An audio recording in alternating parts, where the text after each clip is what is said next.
Hello students. जैसा कि आप लोगों को पता है, हम लोगों ने एक नई सीरीज स्टार्ट की थी। उस सीरीज का नाम था शॉर्ट एंड सफिशिएंट। उसमें हम लोग क्लास 12 के बहुत सारे चैप्टर्स कर रहे थे, हर एक चैप्टर को ही कर रहे थे, जिसमें मैं बिल्कुल शॉर्ट में आपको कंटेंट प्रोवाइड करने वाला था और हर टाइप के क्वेश्चंस। यानी कि अगर आप ये सीरीज कंप्लीट कर लेते हो, इस सीरीज से आपने अगर कोई चैप्टर कंप्लीट कर लिया, आपको बाहर से कुछ करने की जरूरत नहीं है। मैं आपका टाइम बिल्कुल वेस्ट नहीं करूंगा। इसमें वही क्वेश्चंस रहेंगे जो आपके एग्जाम में आने वाले हैं। साथ साथ मैं आपको यह भी बोलना चाहता हूं कि लास्ट जो हम लोगों ने चैप्टर पढ़ा था, उसमें बहुत अच्छे अच्छे कमेंट्स आए, सभी ने लाइक किया, उसके लिए थैंक यू सभी का। सो आज हम लोग इस चैप्टर को स्टार्ट करने वाले हैं। मैं जानता हूं थोड़ी सी लेट हो गई इसको अपलोड करने में, बट कोई बात नहीं, अब से जो वीडियोस हैं वो हमेशा ही रेगुलर आएंगे और हम लोग बहुत अच्छे से पढ़ाई करने वाले हैं। हम लोग स्टार्ट करने वाले हैं आज जो चैप्टर, उसका नाम है मैट्रिसेस। एक्चुअली जो चैप्टर है वो दो चैप्टर से मिलकर के बना हुआ है, जिसका नाम है मैट्रिसेस एंड डिटरमिनेंट। उसका पहला जो पार्ट है मैट्रिसेस, आज हम लोग पूरी तरीके से खत्म करने वाले हैं, पूरी तरीके से समझने वाले हैं। इसके बाद आपको इस चैप्टर में कोई प्रॉब्लम नहीं होने वाली है, इस बात की गारंटी मैं लेता हूं। तो इस वीडियो को पूरा देखिएगा और पूरा देखने के बाद आप बुक से एक बार क्वेश्चन करने की प्रैक्टिस करिए, एक बार कोशिश करिए, कोई भी क्वेश्चन नहीं छूटने वाला है। हालांकि मैंने जैसे सीरीज के स्टार्ट में बोला था, आपको जरूरत ही नहीं है। आइए शुरू करते हैं हम लोग मैट्रिसेस चैप्टर।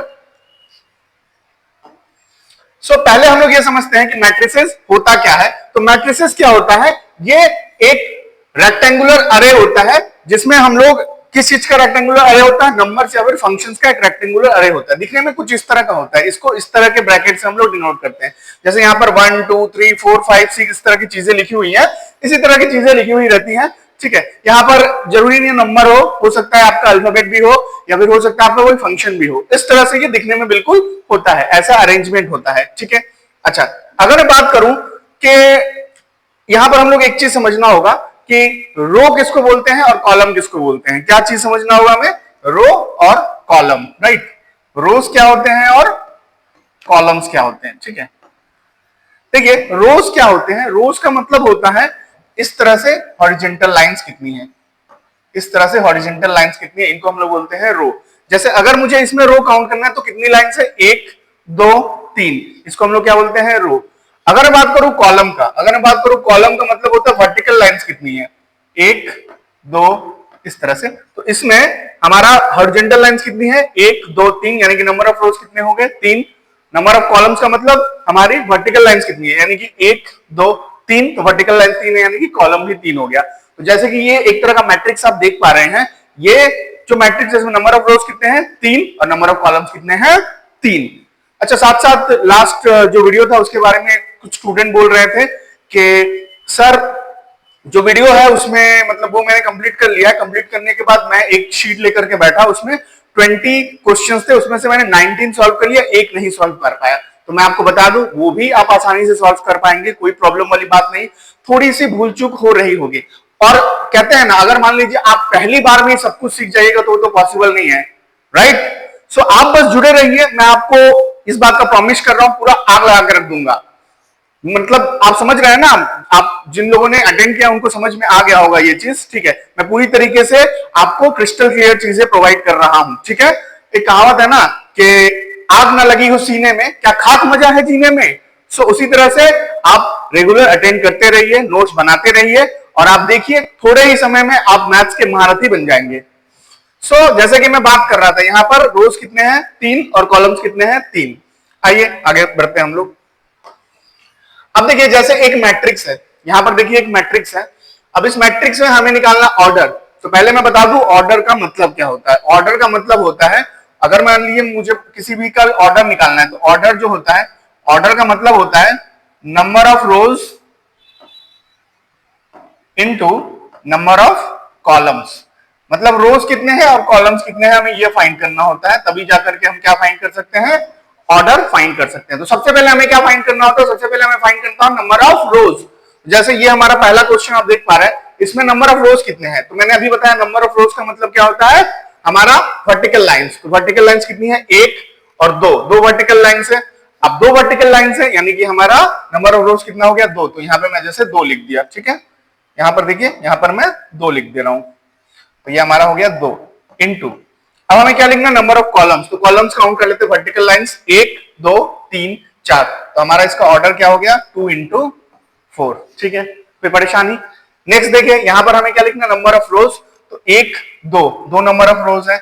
कॉलम्स कितने हैं, कॉलम्स है 1 2, तो रो 2 कॉलम 2, यानी कि हमारा ऑर्डर हो गया 2 into 2। सिमिलरली हमारा यहाँ पे ऑर्डर क्या हो जाएगा, देखिए रोज 1 2 3 4, यानी कि यहाँ पे जो हो गया 4 इंटू कॉलम्स कितने हैं 1 2, यानी कि 2 कॉलम, यानी कि 4 into 2। उम्मीद करता हूं आपको ये चीज समझ में आएगा। किसी भी अगर मैट्रिक्स आता है तो उसका अब आप ऑर्डर बहुत आसानी से निकाल सकते हैं। ठीक है, अच्छा और एक बात, ऑर्डर से हमें और एक चीज पता चल जाता है। वो क्या पता चलता है कि वो जो मैट्रिसेस है ना, वो जो मैट्रिक्स है उसमें कितने एलिमेंट्स हैं। जैसे देखिए यहाँ पर 2 into 4 है, यहाँ पर क्या है 2 into 4 है, तो आपको समझ में आ रहा होगा 2 into 4 कितना होगा 8।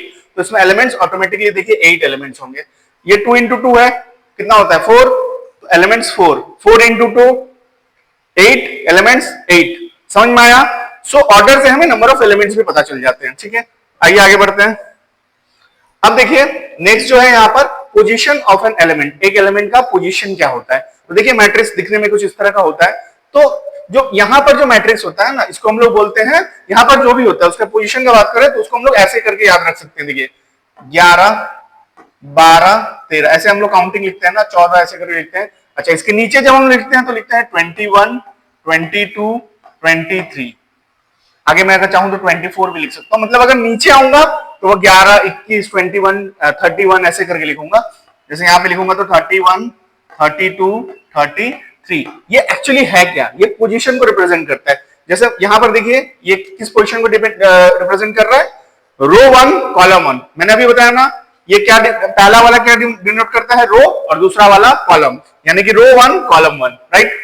ये क्या डिनोट कर रहा है, रो 1 कॉलम 2, रो 1 कॉलम 3, रो 3 कॉलम 2। ठीक है, सो ये क्या डिनोट करता है मैं भी बता दूं आपको, रो इनटू कॉलम, इस चीज को ये डिनोट करता है। ये बात बहुत ही अच्छे तरीके से याद रखिएगा कि ये जो पोजीशन है ना, एक ही चीज को डिनोट करता है, रो और कॉलम को। ठीक है, उम्मीद करता हूं समझ में आ गया। हम लोग किसी को भी कैसे लिखते हैं, आईजे, यानी कि अगर मान लीजिए मैं लिखता हूं ए, ध्यान से समझिएगा, ए 5 6, तो इसका मतलब क्या है, कौन सा एलिमेंट का बात हो रहा है, मुझे क्या करना है, 5वें नंबर रो में जाना है, और 5वें नंबर रो में चला गया, फिर 6ठे नंबर कॉलम में जाना है। जो मुझे एलिमेंट मिला वो क्या हो जाएगा, ए 5 6। आई होप क्लियर है चीजें, आई होप आपको चीजें समझ में आ रही हैं। ऐसे ही बने रहिए। नेक्स्ट देखिए, जैसे हमारे पास ये क्वेश्चन है, बोला है in the following matrix A, ये दिया हुआ एक मैट्रिक्स, बोला है ऑर्डर निकालिए। तो ऑर्डर के लिए मैंने क्या बोला था, रो इनटू कॉलम, राइट, रो इनटू कॉलम। तो पहले रो काउंट कर लेते हैं। रो का मतलब क्या होता है, हॉरिजॉन्टल लाइंस। 1 2 3, 3 है हमारा, यानी कि मैं यहां पर लिख रहा हूं 3 रो। अब कॉलम्स काउंट करते हैं, 1 2 3, यानी कि इनटू 3। तो हमारा ये जो ऑर्डर हो गया, ये क्या हो गया, 3 into 3। अच्छा, जब ऑर्डर पता है तब तो एलिमेंट्स निकालना बहुत इजी है। जब हमें ऑर्डर पता है तब तो एलिमेंट्स निकालना बहुत इजी है। एलिमेंट्स कितना हो जाएगा, 3 into 3 कितना होता है, 9, यानी कि हमारे एलिमेंट्स कितने हो गए, 9 एलिमेंट्स, राइट। नेक्स्ट देखिए यहां पर लिखा हुआ है A13, ये वाला एलिमेंट निकालना है, A13 मतलब पहला रो तीसरा कॉलम। तो देखिए मैंने अभी बताया ना A13, तो हम लोग स्टार्टिंग में कैसे लिखना स्टार्ट करते हैं, मैंने अभी बताया ना, ऐसे लिखते हैं। देखिए 11 12 13 ऐसे करके लिखते हैं ना, यानी कि पहला लाइन में जो थर्ड है वो, तो A13 का मतलब पहले लाइन में थर्ड, यानी कि 19 का बात हो रहा है यहाँ पर। तो A13 क्या हो गया हमारा, 19। ठीक है, नेक्स्ट देखिए 21, तो देखिए 11 12 13, तो यहाँ पे यहां से अगर लिखना शुरू करें, आगे 14 भी हो सकता है, जो भी हो यहां से लिखेंगे तो ये होता है 21 22 ऐसे करके। तो 21 का बात हो रहा है 21, यानी कि इसके नीचे, यानी कि इसका बात हो रहा है पक्का। ये कितना हो गया, 3। ये बोला 3 कैसे आएगा, देखिए 31 32 33, यानी कि तीसरे नंबर में तीसरा नंबर, यानी कि इसका बात हो रहा है। देखिए 1 2 3, इधर से भी 1 2 3। ठीक है, सो ये कितना हो जाएगा आपका, -6/7। अब यहां पर देखिए क्या बोल रहा है, यहां पर बोल रहा है A22 का मतलब देखिए यहां पर, यानी कि इस एलिमेंट का बात हो रहा है। ये कितना हो गया, -5। नेक्स्ट देखिए किसका बात हो रहा है, A23 का मतलब देखिए 23 मतलब यहां पर आएगा, राइट, 23 मतलब वहां पर आएगा, यानी कि पहला लाइन दूसरा लाइन का यहां पर, यानी कि ये 9/2 का बात हो रहा है, यानी कि ये कितना हो जाएगा, A23 9/2। उम्मीद करता हूं आपको एलिमेंट्स निकालना तो आ गया होगा। अब किसी भी तरह कोई भी एलिमेंट आपको फाइंड करने को बोलेगा तो आप आसानी से फाइंड कर सकते हैं। ठीक है, चलिए आगे बढ़ते हैं। अच्छा, और एक बात याद रखिएगा कि मैं ये जो वीडियोस बना रहा हूं, मैं चाहता हूं बहुत शॉर्ट हो, आपका समय ज्यादा वेस्ट ना हो। ठीक है, मैं चाहता हूं कि बहुत जल्द से जल्द आप चीजों को कंप्लीट कर ले और पूरा डिटेल में चीजों को कंप्लीट करें। इसलिए मैं चाहता हूं कि आप सभी लोग वीडियो को पॉज करके जो भी मैं ये आपको सॉल्व करा रहा हूं, जो भी लिखा रहा हूं, उसका नोट्स जरूर बनाइएगा, ताकि बाद में आपको एक वन गो में आप पूरी चीजों को देख सके, हर एक एक चीज आपका रिवाइज हो जाए। ठीक है, चलिए आगे बढ़ते हैं फिर। अब देखिए हमारे पास और एक क्वेश्चन है, if a matrix has 18 elements, what are the possible orders it can have. So उसमें क्या क्या ऑर्डर हो सकते हैं। अगर मान लीजिए एक मैट्रिक्स है, उसमें कितने एलिमेंट्स है, 18, तो ऑर्डर क्या क्या हो सकता है। देखिए अगर मैं इसको लिखना चाहूं तो 18 है ना, एलिमेंट्स तो 18 है, यानी कि दोनों, अगर मान लीजिए रो और कॉलम को मल्टीप्लाई करने पे कितना आना चाहिए, 18 आना चाहिए। तो मान लीजिए अगर उसमें रो 1 है, 1 से स्टार्ट करते हैं हमेशा, तो कॉलम कितना हो जाएगा ऑटोमेटिकली, 18। चलिए ठीक है, तो इसका उल्टा भी तो हो सकता है कि 18 रो हो, 1 कॉलम हो। चलिए ये भी ठीक है। अच्छा, अगर मान लीजिए 2 रो है, तो कॉलम कितना करना होगा, 18 एलिमेंट्स है, यानी कि 9 करना होगा। तो इसका उल्टा भी तो हो जाएगा, 9 रो 2 कॉलम। चलिए ये ठीक है। अगर मान लीजिए 3 रो है, तो कॉलम कितना करना होगा, 6, यानी कि अगर 6 रो है तो कॉलम कितना करना होगा, 3। ठीक है, अगर मान लीजिए जैसे कि मैं यहाँ पे बात कर रहा हूँ 3, 4, अगर तो 4 से देखिए, 4 से कुछ मल्टीप्लाई करेंगे 18 नहीं होगा, तो 4 रो तो नहीं हो सकता, 5 भी नहीं हो सकता, 6 हो चुका है, 7 आगे देखिए कोई भी नहीं मिलेगा हमें, आगे आप कोई भी करिएगा तो नहीं मिलेगा, यानी कि हमारे कितनी पॉसिबिलिटीज हो जाएंगी, 1 2 3 4 5 6 पॉसिबिलिटीज हो जाएंगी। 1 into 18, 18 into 1, 2 into 9, 9 into 2, 3 into 6 और 6 इंटू 3, हमारी 6 पॉसिबिलिटीज बन जाएंगी। ठीक है, इस तरह से मैं कमेंट्स में आप सभी लोग से चाहूंगा कि एक मान लीजिए मैट्रिक्स है, उसमें एलिमेंट्स कितने हैं, मान लीजिए 24 एलिमेंट्स हैं। कितने एलिमेंट्स हैं, 24 एलिमेंट्स हैं। सो आपको बताना है ऑर्डर क्या क्या पॉसिबल है, ऑर्डर पॉसिबल, ये कमेंट में मुझे आपको बताना है ऑर्डर क्या क्या पॉसिबल होगा। अगर मान लीजिए 24 एलिमेंट्स है तो क्या क्या ऑर्डर पॉसिबल होगा, कमेंट में मुझे बताइए। ठीक है, चलिए नेक्स्ट देखिए, ये बोल रहा है construct a 2 into 2 matrix having elements, elements यहां पर दे दिया है। अच्छा, 2 इंटू 2 मतलब रो 2 होगा और कॉलम भी 2 होगा, तो मैं यहां पर बना लेता हूं। देखिए यहां पर अगर मैं बात करूं तो यहां पर होगा 1 1, यहां पर होगा 1 2, देखिए 2 ही लिखना था, यहां पे 2 1 और यहां पर 2 2, राइट। चलिए तो मैं निकाल लेता हूं ये सारे एलिमेंट्स, बहुत ही सिंपल है। पहले मैं निकालता हूं, देखिए A11, A11 का मतलब क्या, i का भी वैल्यू 1 और j का वैल्यू भी 1, यानी कि इसके अकॉर्डिंग अगर करूंगा i की जगह पे 1 बैठाऊंगा प्लस 2, j की जगह पे मुझे क्या बैठाना है, 1 1 है ना, तो i की जगह पे 1, j की जगह पे भी 1, तो 1 बैठा दीजिए, डिवाइडेड बाई यहां पर 2। ठीक है, तो इसको अगर सॉल्व करेंगे तो कितना आ गया, देखिए 2 + 1 3/2। ठीक है, तो A11 हमें मिल गया। अब हम लोग क्या निकालेंगे, A12, तो A12 के लिए क्या करना है, i की जगह पे 1 और j की जगह पे 2, i की जगह पे 1, j की जगह पे 2, यानी कि 1 + 2 × 2/2, यानी कि 4 + 1 ये आ जाएगा हमारा 5/2। अब क्या निकालना है, 21, तो A21, तो ये क्या हो जाएगा, देखिए i की जगह पे 2 बैठेगा, j की जगह पे 1 बैठेगा, तो i की जगह पे 2 बैठा दीजिए इसके अकॉर्डिंग प्लस 2 × j की जगह पे 1 डिवाइडेड बाई 2, तो 2 + 2 4, 4/2, 4/2 मतलब 2, 4/2 मतलब 2। अब निकालते हैं ऐसे ही A22, तो यह जाएगा i की जगह पे 2 और j की जगह पर भी 2, यानी कि 4 2 6/2, यानी कि 3, यानी कि सारे एलिमेंट्स अगर मुझे मिल गए हैं, सारे एलिमेंट्स मुझे मिल गए हैं, तो मैं क्या करूंगा, इसी चीज को, ये क्या हो गया मेरा, देखिए ध्यान से समझिएगा, ये जो है हो गया A11 जो कि वैल्यू आया 3/2, तो यहां पर होगा 3/2, 1 2 का वैल्यू आ गया 5/2, यहाँ पे लिख दीजिए 5/2, A21 का वैल्यू आ गया है 2, यहाँ पे लिख दीजिए 2, और 22 का वैल्यू आया 3, यहाँ पे लिख दीजिए 3। तो हमें जिस मैट्रिक्स की जरूरत थी, जो हमें कंस्ट्रक्ट करने को बोला गया, वो ये मैट्रिक्स है। उम्मीद कर रहा हूं कि आपको हर चीज बिल्कुल क्रिस्टल क्लियर हो रहा होगा, किसी तरह की कोई परेशानी आपको नहीं है। ठीक है, सो चलिए हम लोग फिर अब आगे बढ़ते हैं चीजों को समझते हुए। देखिए आगे हमारे पास नया जो टॉपिक है वो है इक्वालिटी ऑफ मैट्रिसेस, मतलब दो मैट्रिसेस को इक्वल कब बोलेंगे, दो मैट्रिसेस को हम लोग इक्वल कब बोलेंगे। तो देखिए दो मैट्रिसेस को हम लोग इक्वल बोलने का कुछ कंडीशन होता है, दो कंडीशन होता है। पहला, वो जो दोनों मैट्रिसेस का हम लोग बात कर रहे हैं ना, उनका ऑर्डर सेम होना चाहिए। अगर ऑर्डर सेम नहीं है तो इक्वालिटी तो दूर का बात है, हम लोग उनको कंपेयर ही नहीं कर सकते हैं, ठीक है। सो दो मैट्रिसेस इक्वल तभी होंगे जब, दो मैट्रिसेस इक्वल कब होंगे, जब उनका ऑर्डर सेम होगा, तभी कंपेयर कर सकते हैं, ठीक है। अच्छा, इसके साथ साथ उनके जो कॉरेस्पॉन्डिंग एलिमेंट्स है ना, वो भी सेम होने चाहिए। कॉरेस्पॉन्डिंग एलिमेंट्स जो हैं वो क्या होने चाहिए, सेम होने चाहिए, ऑर्डर सेम और कॉरेस्पॉन्डिंग एलिमेंट सेम।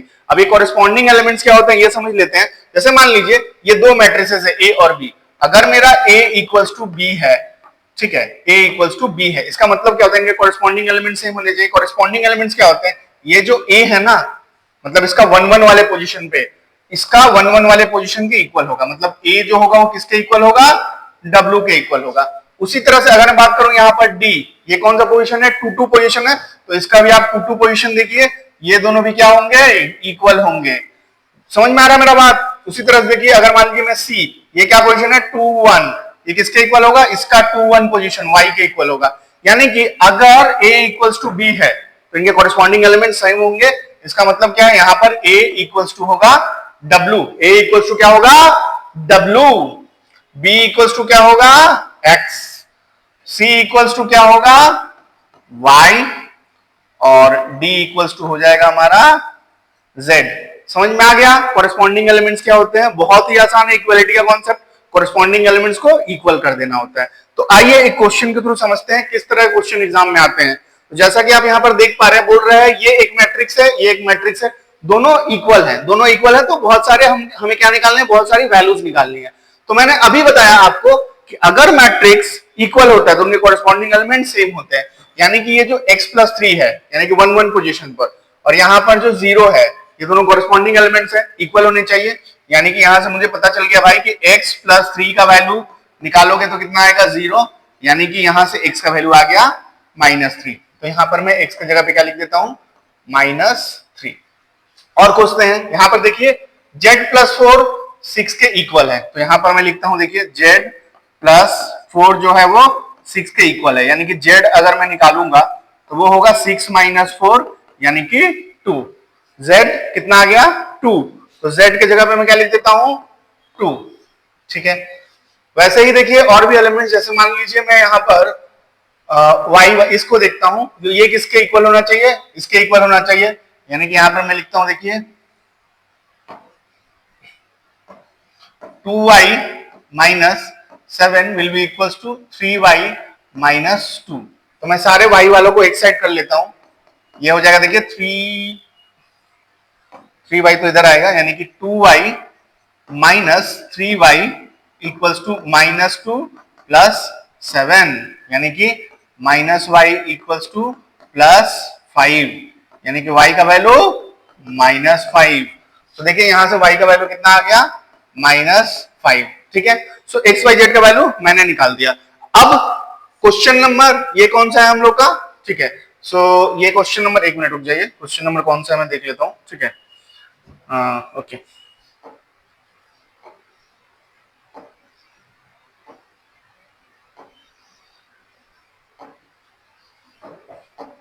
ठीक है। देखिए क्वेश्चन नंबर देना बहुत जरूरी है। सो यहाँ पर हमारा कोई भी क्वेश्चन नहीं है, ठीक है, ओके। यहाँ पर भी कोई क्वेश्चन नहीं है, यहाँ पर भी कोई क्वेश्चन नहीं है। हाँ, ये हमारा पहला क्वेश्चन था, ठीक है, ये हमारा 1 नंबर क्वेश्चन था, ठीक है। तो ये हमारा 1 नंबर क्वेश्चन, ठीक है। अब देखिए ये हमारा 2 नंबर क्वेश्चन, ठीक है, ये हमारा 3 नंबर क्वेश्चन, ठीक है। चलिए इक्वालिटी, ठीक है। ये जो है हमारा 4 नंबर क्वेश्चन है, ये हमारा 4 नंबर क्वेश्चन है। तो 4 नंबर क्वेश्चन में आपको बताना है ए बी सी का वैल्यू क्या होगा। कैसे आएगा, बहुत सिंपल है। देखिए मैं ए का बता भी देता हूं, क्या होगा, a - 1 will be equals to -3। तो देखिए a - 1 इक्वल्स टू -3, यानी कि a का वैल्यू क्या हो जाएगा -3 + 1, यानी a का वैल्यू आ जाएगा -2। तो देखिए a का वैल्यू आ गया -2। मुझे बताना है कमेंट में b और c का क्या होगा। कैसे निकालोगे, देखो इसके साथ इसको कंपेयर, ठीक है, मतलब 3 1 के साथ 3 1 को कंपेयर करके बी का वैल्यू निकाल के कमेंट में बताना है। और क्या बताना है, सी का वैल्यू। सी का वैल्यू किससे पता चलेगा, इनसे, इस जीरो के साथ इनको कंपेयर करेंगे तो सी का वैल्यू आ जाएगा। चलिए सी का वैल्यू मैं बता ही देता हूं, ठीक है। सी का वैल्यू क्या आएगा, देखिए 2c + 2 = 0, यानी कि 2c = -2, यानी कि c = -1, तो c = -1। बी का वैल्यू आपको सिर्फ बताना है, ठीक है। बी का वैल्यू आप लोग बताएंगे, ठीक है। देखिए मैं कितना अच्छा हूं, मैं सारा ही बता दिया आप लोगों को, बस एक वैल्यू कमेंट में जरूर से बताइएगा कि बी का वैल्यू क्या आएगा। चलिए आगे बढ़ते हैं, फिर नोट्स जरूर बनाते रहिएगा। फिर हमारे पास है टाइप्स ऑफ मैट्रिसेस, कितने तरह के मैट्रिसेस एग्जिस्ट करते हैं, ठीक है। तो देखिए हमारा बहुत सारा तरह के एग्जिस्ट करते हैं। अभी जो फिलहाल पढ़ने वाले 8-9 तरह के मैट्रिसेस के बारे में हम लोग पढ़ने वाले, 8-9 तरह के मैट्रिक्स के बारे में पढ़ने वाले हैं। तो पहला जो है रो मैट्रिक्स।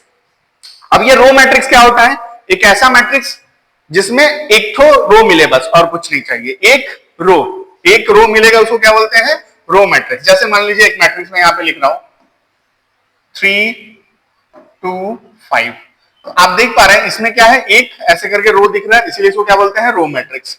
नेक्स्ट है कॉलम मैट्रिक्स, इसमें क्या होगा, एक कॉलम होगा, एक कॉलम। तो यहां पे जैसे मान लीजिए लिख रहा हूं कि 2 3 1, ये क्या हो गया हमारा कॉलम मैट्रिक्स, ठीक है। जीरो मैट्रिक्स, जीरो मैट्रिक्स का मतलब इसके सारे एलिमेंट्स जीरो होंगे, सारे के सारे एलिमेंट्स कितने क्या होंगे, जीरो। जैसे मान लीजिए ये मैंने एक मैट्रिक्स लिख दिया, आप देख पा रहे हैं इसके सारे के सारे एलिमेंट्स क्या हैं, जीरो हैं, ये क्या हो गया, जीरो मैट्रिक्स। नेक्स्ट आ रहा है स्क्वायर मैट्रिक्स। तो स्क्वायर मैट्रिक्स, वैसे जो मैट्रिक्स होता है उसको हम लोग बोलते हैं नॉर्मली रेक्टेंगुलर मैट्रिक्स। क्यों, क्योंकि ऑर्डर में क्या लिखते हैं, row into column, rows into columns, right, number of rows into number of columns. Square matrix क्या होता है, एक ऐसा मैट्रिक्स जिसमें नंबर ऑफ रोज और नंबर ऑफ कॉलम्स इक्वल हो, number of rows equals to number of columns, ठीक है। Number of rows equals to number of columns, मतलब इनका ऑर्डर जो होगा वो कुछ इस तरह का होगा। देखिए ऑर्डर जो होगा वो होगा 2 × 2 हो सकता है, 3 × 3 हो सकता है, 4 × 4 हो सकता है, इस तरह का कुछ। अगर मान लीजिए उनमें मैट्रिक्स दिखता है जिसका ऑर्डर ऐसा हो 2 × 2, 3 × 3, 4 × 4, मतलब ये निकला कि number of rows will be always equal to number of columns, तो हम लोग उसको क्या बोलते हैं, स्क्वायर मैट्रिक्स। चलिए आगे बढ़ते हैं, फिर जरूर से इसको आप लोग नोट्स बनाइएगा, बाद में रिवीजन में बहुत सुविधा होगा।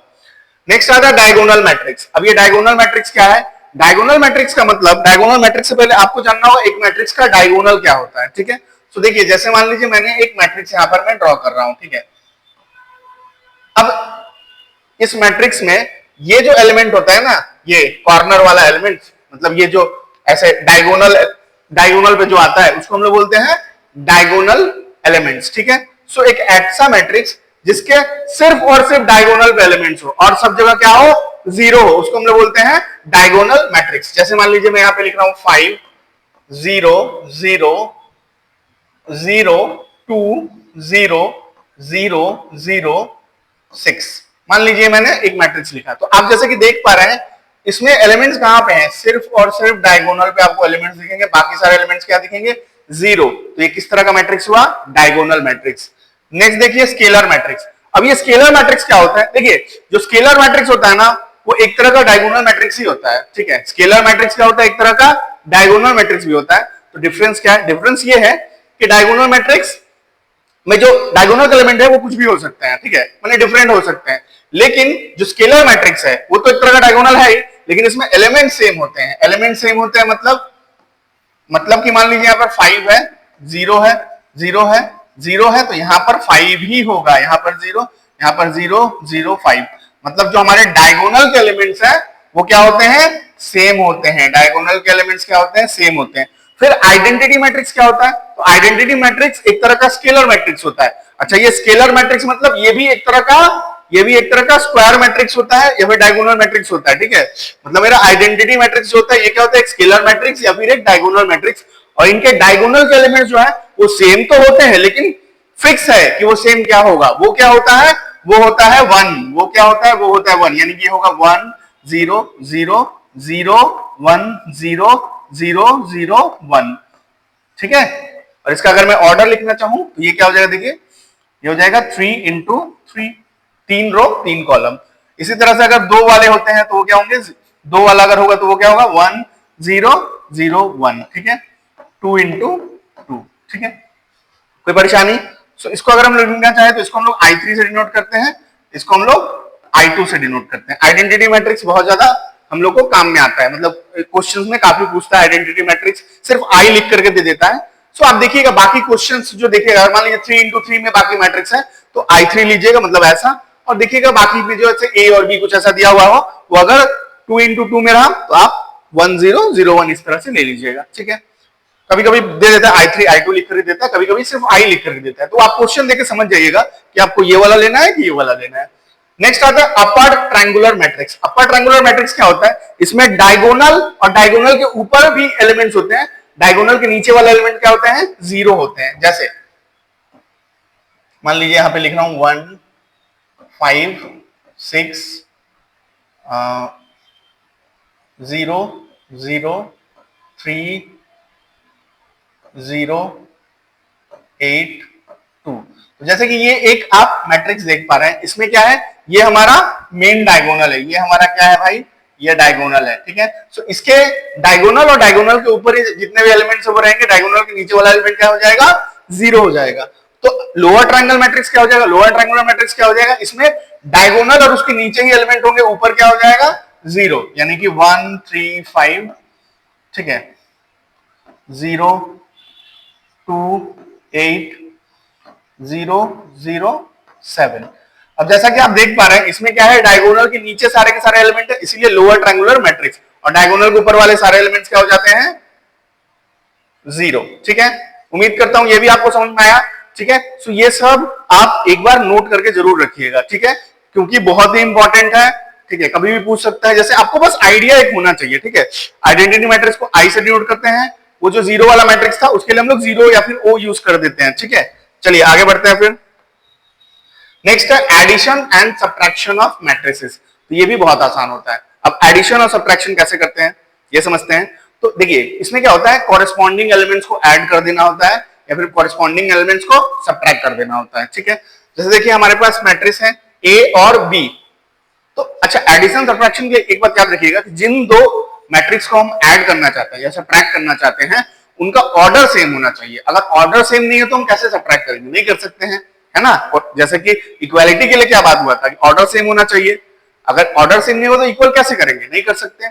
उसी तरह से एडिशन और सब्ट्रैक्शन के लिए भी क्या होना चाहिए? ऑर्डर सेम होना चाहिए, और कॉरेस्पॉन्डिंग एलिमेंट्स के साथ एडिशन एंड सब्ट्रैक्शन जो बचपन में पढ़े हैं वही कर देते हैं। तो देखिए जैसे यहाँ पर A प्लस बी निकालना है, तो A प्लस बी कैसे निकालेंगे? कॉरेस्पॉन्डिंग एलिमेंट्स को ऐड कर देंगे। मतलब देखिए जैसे 5 का कॉरेस्पॉन्डिंग, ये जो 5 है इसका कॉरेस्पॉन्डिंग क्या है? 3 है। तो 5 और 3 को जोड़िए, कितना आता है? 8। तो यहाँ पर 8 लिख दीजिए। 7 और 5, ये दोनों कॉरेस्पॉन्डिंग है ना, 7 और 5। 7 और 5 को जोड़ने पे कितना आता है आपका? 12। यहाँ पर 12 लिख दीजिए। वैसे 9 और 8 को जोड़िए, कितना आता है? 17। यहाँ लिख दीजिए। 12 और 9 को जोड़िए, 21। यहाँ पर 21 लिख दीजिए। सिंपल एडिशन है। 8 और 6 को जोड़िए, कितना आता है? 14। तो यहाँ पर आप 14 लिख दीजिए। 3 और 7 को जोड़िए, कितना होता है? 10। यहाँ पर आप 10 लिख दीजिए। Addition complete. नेक्स्ट क्या पढ़ेंगे? सब्ट्रैक्शन। ये भी बहुत आसान है, जैसे एडिशन किया वैसे ही सब्ट्रैक्शन करेंगे। कैसे? आपको करना क्या है?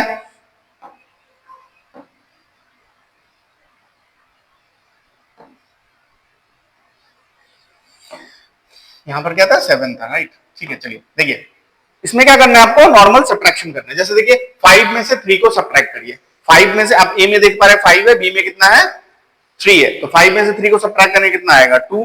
तो यहाँ पर आप क्या लिख दीजिए? 2 लिख दीजिए। यहाँ पर क्या देखिए 7 में से 5 को सब्ट्रैक्ट करना है। 7 में से 5 को कॉरेस्पॉन्डिंग एलिमेंट्स के साथ कर रहे हैं। यहाँ पर भी 2 आ गया, 2 लिख दीजिए। यहाँ पर देखिए 9 में से 8 को सब्ट्रैक्ट करना है, कितना आ गया? 1। यहाँ पर 1 लिख दीजिए। 12 में से 9 को करना है, 3 लिख दीजिए। 8 में से 6 को करना है, 2 लिख दीजिए। 3 में से 7 को करना है, अब देखिए 3 में से 7 को करना है, नेगेटिव आएगा। कितना नेगेटिव में आएगा? -4। क्लियर है? एकदम आसान है, बहुत ही ज्यादा आसान चैप्टर है, मतलब मजा ही आ जाता है करके। जब भी पढ़ाता हूं मजा आ जाता है, स्टूडेंट जो भी पढ़ते हैं उनको भी मजा आ जाता है, ठीक है। इजीएस्ट एक तरह से बोल सकते हैं। अच्छे से समझिए, चुटकी बजा के सॉल्व होगा हर एक क्वेश्चन। नेक्स्ट देखिए स्केलर मल्टीप्लीकेशन। अब ये स्केलर मल्टीप्लीकेशन क्या है? स्केलर मल्टीप्लीकेशन का मतलब होता है कोई कांस्टेंट वगैरह से अगर मल्टीप्लाई कर दूं तो क्या होगा? ये भी बहुत आसान होता है। जैसे मान लीजिए एक मैट्रिक्स दिया हुआ है ए, इसमें किसी एक स्केलर मतलब मान लीजिए 6 से मल्टीप्लाई करना है, तो क्या करिएगा, जितने भी एलिमेंट्स है सब में 6 से मल्टीप्लाई कर दीजिए, जितने भी एलिमेंट्स है उसमें क्या करिए, सब में 6 से मल्टीप्लाई कर दीजिए। जैसे ए दिया हुआ है, 6 से निकालना है, सारे एलिमेंट में क्या करिए 6 से मल्टीप्लाई कर दीजिए। जैसे 5 में 6 से मल्टीप्लाई करिएगा 30, 3 में 6 से मल्टीप्लाई करिएगा 18, 4 में 6 से मल्टीप्लाई करिएगा 24, 2 में 6 से मल्टीप्लाई करिएगा 12, 0 में 6 से मल्टीप्लाई करने पे 0, 7 में 6 से मल्टीप्लाई करेगा 42, 1 में 6 से मल्टीप्लाई कीजिए 6, 2 में 6 से मल्टीप्लाई कीजिए 12, 8 में 6 से मल्टीप्लाई कीजिएगा 48। क्लियर है? बहुत ही सिंपल। स्केलर मल्टीप्लीकेशन तक कोई डाउट है तो आप कमेंट में मुझे बता सकते हैं।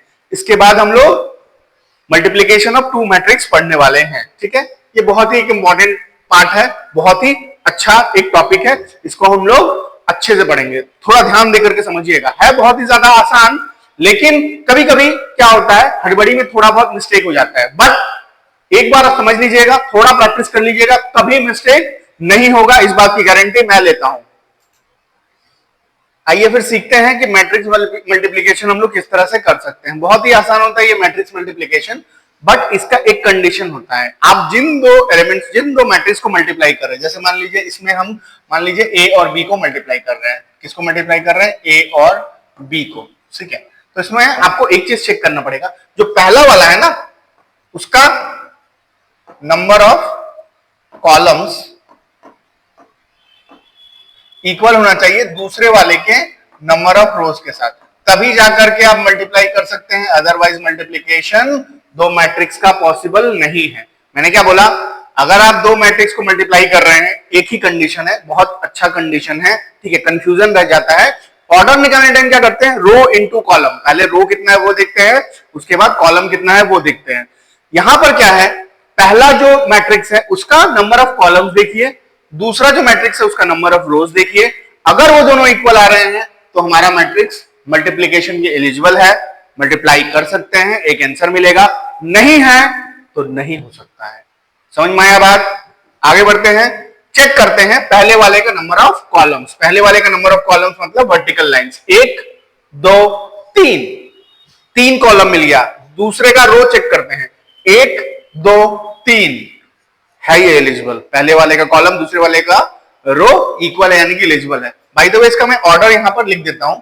इसका ऑर्डर क्या हो जाएगा, देखिए, पहले रो 1 2 यानी कि 2 हमारा रो हो गया, कॉलम 1 2 3 यानी कि 2 इंटू 3।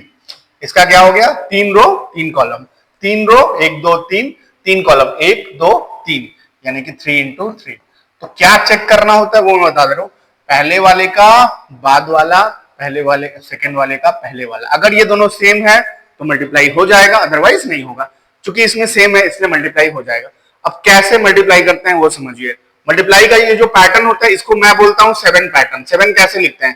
पहले ये लाइन ड्रॉ करते हैं, पहले क्या करते हैं, ये लाइन ड्रॉ करते हैं यानी कि हॉरिजॉन्टल लाइन, फिर ऐसे करके वर्टिकल लाइन।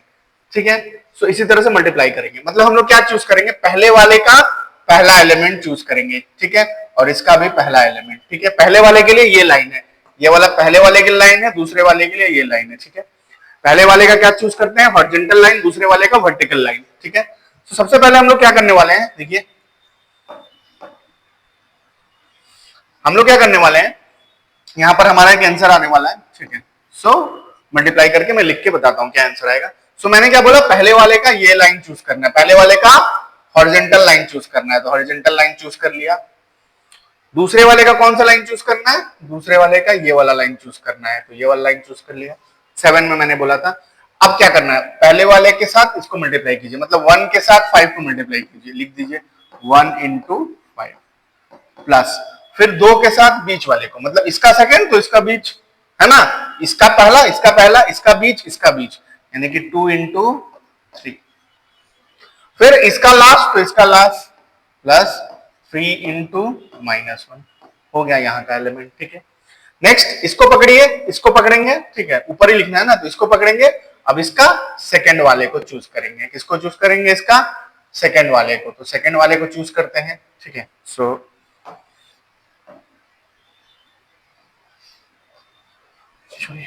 ठीक है, तो इसका हम लोग क्या करते हैं, सेकंड वाले को चूज कर लेते हैं। ठीक है, ये तो मैं मिटा दे रहा हूं फिलहाल।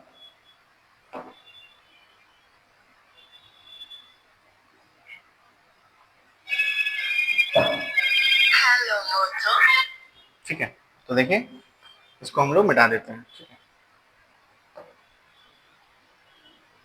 ठीक है ना, चलिए। तो अब हम लोग को क्या चूज करना है, इसका तो पहला वाला ही चूज करके रखे हैं, इसका अब ये वाला चूज करेंगे, इसका देखिए अब ये वाला चूज करेंगे। ठीक है, तो मैंने अभी जैसे बताया, पहले वाले के साथ पहले वाले को मल्टीप्लाई करो, 1 इंटू 0 प्लस मिडिल वाले के साथ मिडिल वाले को 2 इंटू 1, लास्ट वाले के साथ लास्ट वाले को प्लस 3 इंटू 3, खत्म। अब क्या करेंगे, इसी को पकड़ रखेंगे, इन तीनों के साथ मल्टीप्लाई करेंगे, इन तीनों के साथ। अब किसके साथ करेंगे, इन तीनों के साथ, राइट। तो देखिए मल्टीप्लाई करिए 1 के साथ पहले वाले को, यानी कि 1 इंटू 6 प्लस 2 के साथ 0 को 2 इंटू 0, फिर 3 के साथ 2 को, मतलब पहले वाले के साथ पहले वाले को, बीच वाले के साथ बीच वाले को, लास्ट वाले के साथ लास्ट वाले को, प्लस 3 इंटू 2। ठीक है, अब इसका काम खत्म, ये ऊपर वाले का काम खत्म। अब किसको पकड़ेंगे, अब आप नीचे वाले को पकड़िए, नीचे वाले को पकड़ के सेम चीज करिए, इसके साथ इसको मल्टीप्लाई नीचे लिखेंगे, 4 के साथ 5 को मल्टीप्लाई करके 4 इंटू 5, फिर उसका 5 के साथ 3 को प्लस 5 इंटू 3, फिर 6 के साथ -1 को प्लस 6 इंटू -1। वैसे फिर इन तीनों को बीच वाले को पकड़िए, 4 के साथ 0 को मल्टीप्लाई करिए 4 इंटू 0, फिर 5 के साथ 1 को, मतलब बीच वाले के साथ बीच वाले को प्लस 5 इंटू 1, 6 लास्ट वाले के साथ लास्ट वाले को प्लस 6 इंटू 3, फिर 4 के साथ 6 को करिए, इसका पहला उसका पहला 4 इंटू 6, फिर 5 के साथ बीच वाले को प्लस 5 इंटू 0 प्लस 6 के साथ 2 को करिए 6 इंटू 2। सो ये हमारा मल्टीप्लाई होकर के ऐसा कुछ आएगा। ठीक है, सो इसकी जो वैल्यूज हैं वो हमें फाइंड करनी होगी, जो वैल्यूज आने वाली है वो हमें क्या करना पड़ेगा, फाइंड करना पड़ेगा। बहुत आसान है। देखिए अभी तो आप कर रहे हैं तो मतलब इतना लिखना पड़ रहा है, मैं आपको सजेस्ट करूंगा कि अभी लिख लिख करके करिए, अभी तो स्टार्टिंग फेज है ना, अभी लिख लिख के करिए, थोड़ा कम से कम मतलब 15-20 टू मल्टीप्लीकेशन इस तरह से कर लीजिए। जब कर लीजिएगा तो आप मास्टर बन जाएगा, तो आप एक ही बार में करके लिख सकते हैं डायरेक्ट। तो हमारा जो फाइनल आंसर आने वाला है, मैं यहाँ पे शॉर्ट में लिख दे रहा हूँ। ठीक है, क्या आने वाला है ध्यान से देखिएगा, हमारा जो आंसर आने वाला है 5 और ये 6, 5 6, मैं अच्छा चलिए ऐसे करके लिख ही देता हूँ, 5 प्लस 6 -3। ठीक है, ये आएगा देखिए 20 प्लस 15 -6। ठीक है, यहां पर आएगा 0 और ये 2 लिख देता हूं, 0 प्लस 2 प्लस 9, 0 प्लस 5 प्लस 18, ये आ जाएगा 6 प्लस 0 प्लस 6, 24 प्लस 0 प्लस 12। ठीक है, फाइनली जो आंसर आने वाला है छोटा में करके लिख सकते हैं। ठीक है, ये देखिए 6 5 11, 11 में से 3 गया, 11 में से 3 गया 8। ठीक है, 35, 35 में से 6 गया, 20 और 15 35, 35 में से 6 गया 29, 0 प्लस 9 2 11, 5 और 18 23,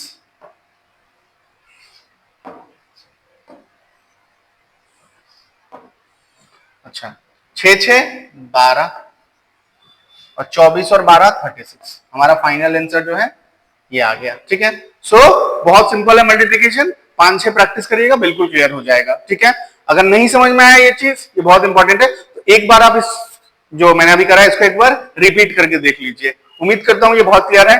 कंडीशन जरूर याद रखिएगा, नंबर ऑफ कॉलम पहले वाले का और दूसरे वाले का नंबर ऑफ रोज इक्वल होना चाहिए।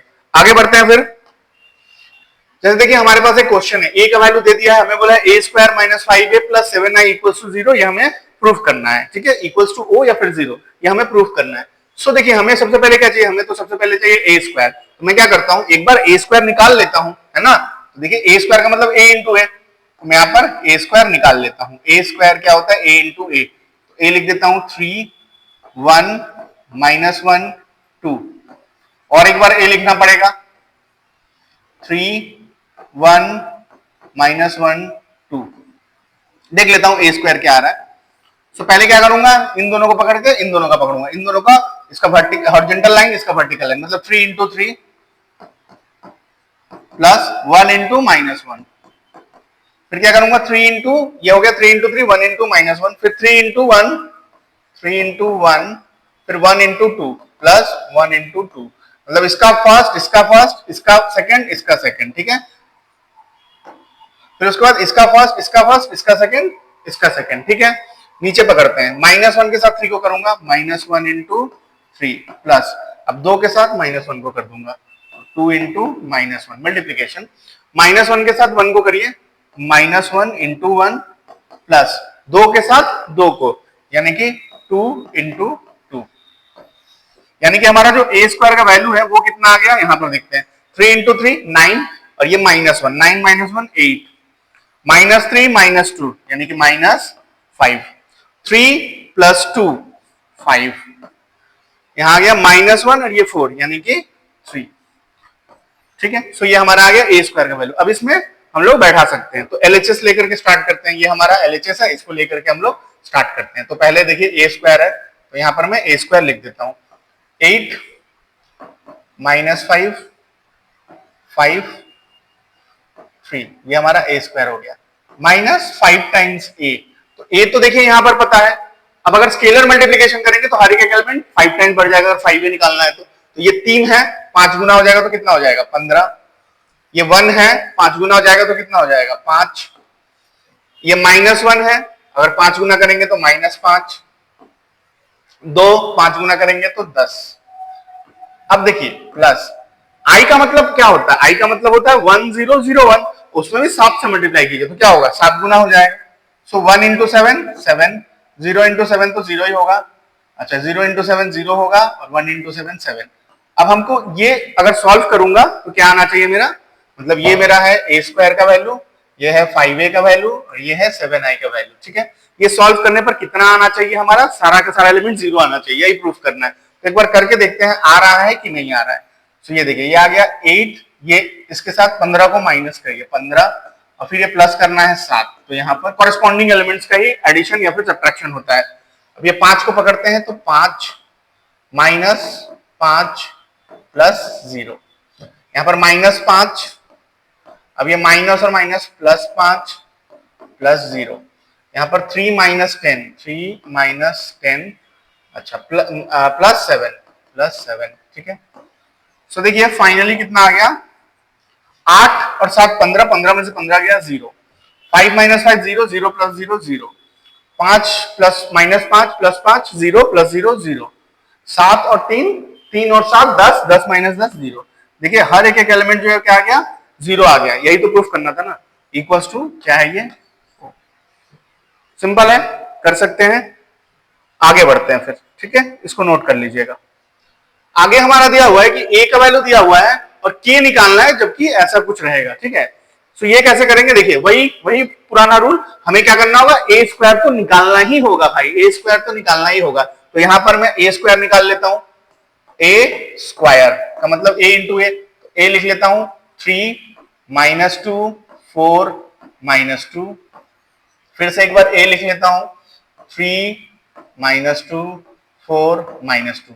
सो अब की बार मैं फास्ट करके दिखाऊंगा, ठीक है। तो क्या करूंगा 3 इंटू 3 9, और 4 इंटू 2 मतलब ये 3 इंटू 3 9 आया, और ये 2 इंटू 4 8, तो 9 माइनस 8 1 आ गया यहां पर, ठीक है।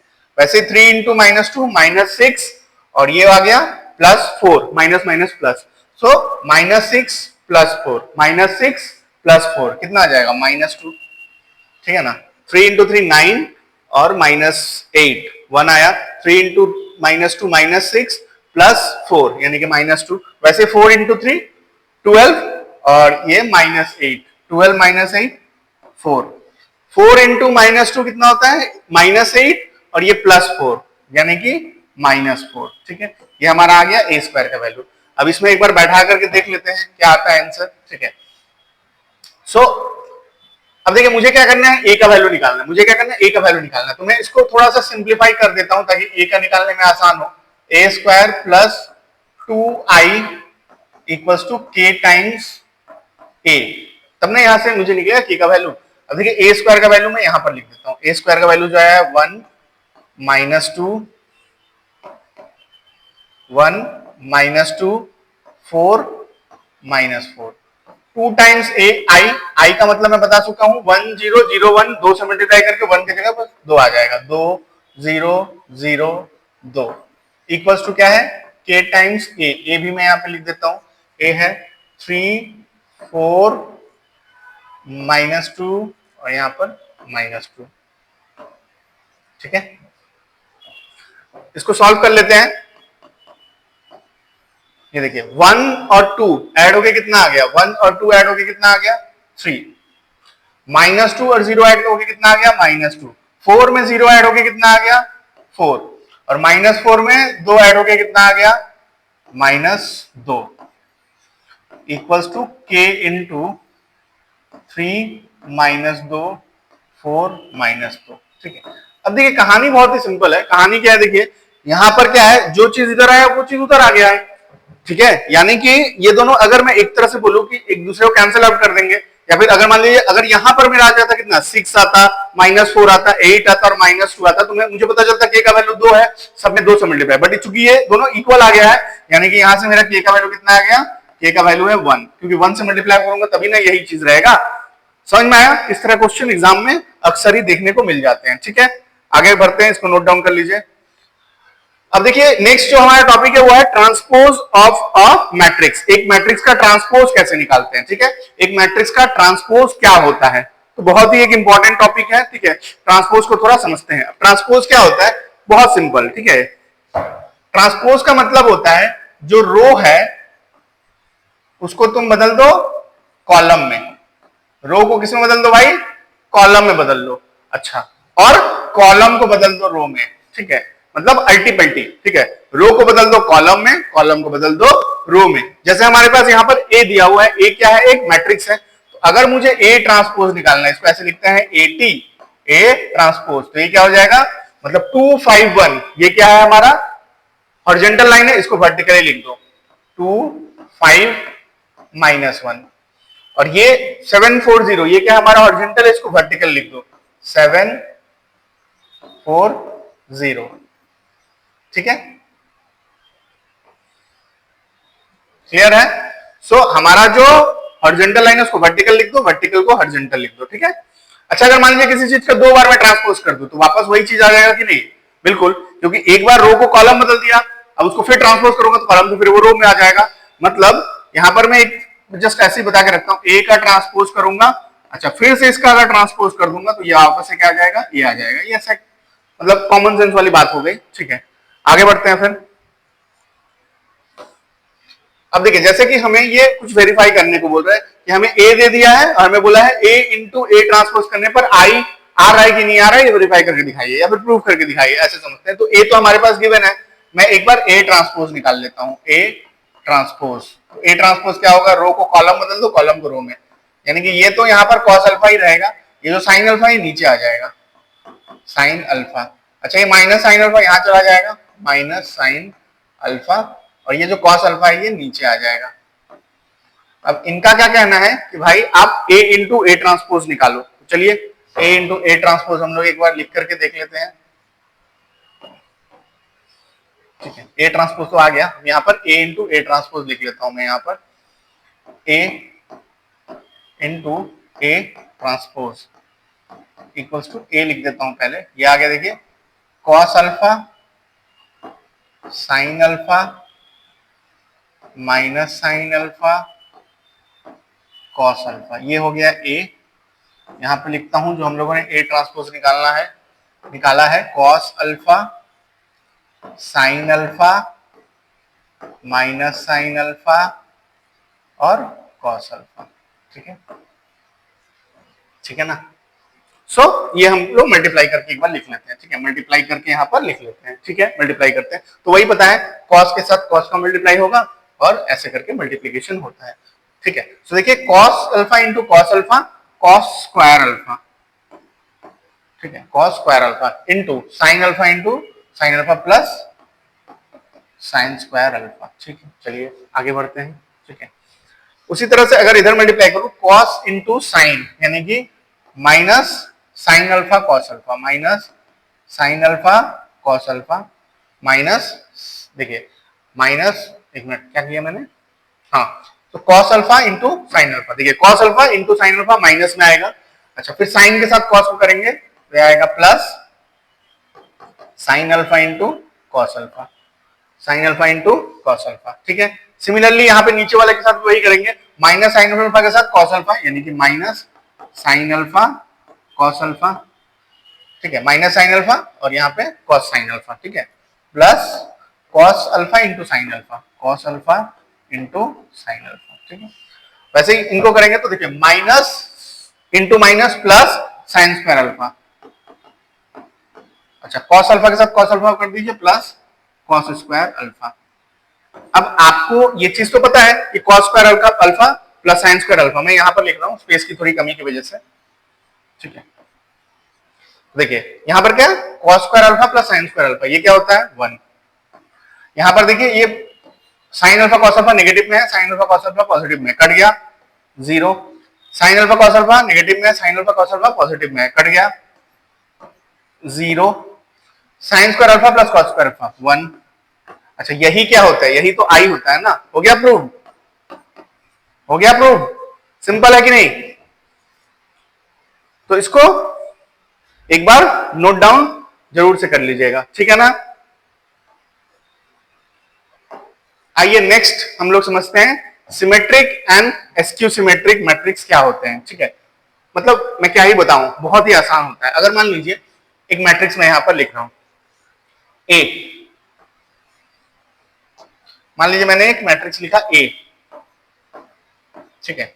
अगर मान लीजिए मैं इसका ट्रांसपोज कर दिया और इसका ट्रांसपोज करने पर अगर ए ही आ गया, वापस से ए ही आ गया, अगर एक मैट्रिक्स है उसका ट्रांसपोज किया वापस से ए ही आ गया, तो ये जो ए मैट्रिक्स है ना इसको हम लोग बोलते हैं सिमेट्रिक, इसको हम लोग क्या बोलते हैं सिमेट्रिक मैट्रिक्स, सिमेट्रिक, ठीक है। मतलब अगर ए का ट्रांसपोज करने पर वापस से वही मैट्रिक्स आ गया तो उसको बोलते हैं सिमेट्रिक। अगर मान लीजिए ए एक मैट्रिक्स है, उसको अगर ट्रांसपोज किए तो माइनस से आ गया, मतलब नेगेटिव में आ गया, तो उसको हम लोग बोलते हैं askew symmetric, skew symmetric, skew symmetric, ठीक है। क्लियर हुआ ना। सो ये बहुत ही अच्छा कॉन्सेप्ट है कि अगर एक मैट्रिक्स है उसका अगर ट्रांसपोज कर देते हैं वही आ गया तो सिमेट्रिक, अगर नेगेटिव में वही आ गया माइनस में तो उसको बोलते हैं एस्क्यू सिमेट्रिक। चलिए आगे बढ़ते हैं फिर। जैसे हमारे पास एक क्वेश्चन है, एक मैट्रिक्स दिया हुआ है, बोला है कि ये सिमेट्रिक मैट्रिक्स है, प्रूफ करिए। तो सिमेट्रिक मैट्रिक्स से प्रूफ करने के लिए हमको क्या करना पड़ेगा, इसका अगर ट्रांसपोज निकालूंगा, अगर इसका ट्रांसपोज निकालूंगा तो क्या आ जाएगा, क्या आ जाएगा वही मैट्रिक्स, मतलब ए ही आ जाएगा, ठीक है, तो सिमेट्रिक होगा। नहीं आया तो नहीं है, सीधी सी बात है।